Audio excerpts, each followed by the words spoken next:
She texted him one last time, "No more lies." The next morning she was gone, but when the police found her phone hidden under his floorboard, the message on it changed everything. "If anything happens to me, check the lake."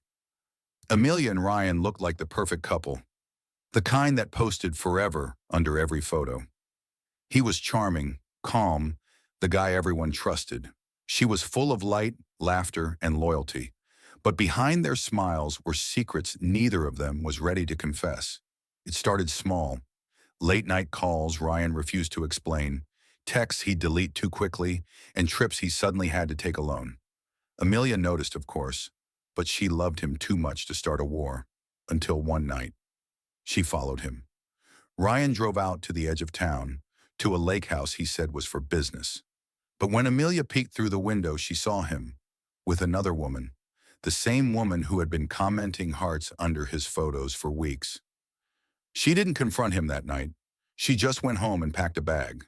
At 11:47 p.m., she texted him, "We need to talk. No more lies." That was the last message she ever sent. The next morning, Ryan called the police, said she stormed out after an argument and never came back.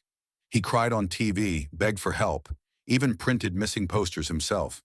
Everyone believed him, until a neighbor mentioned hearing a scream around midnight. When detectives searched the house, they found nothing, at least not at first. But something felt off. A month later, they came back with a warrant and discovered Amelia's phone hidden under a loose floorboard in the bedroom.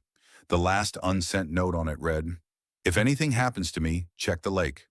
The lake was drained 2 weeks later. What they found was worse than anyone expected. Two bodies, both female. One was Amelia, the other remains unidentified. And Ryan? He disappeared the same night the news broke. To this day, people still whisper that he never left town, that at midnight, if you stand by the lake, you can hear a phone vibrating under the water, and a woman whispering, "Check the lake."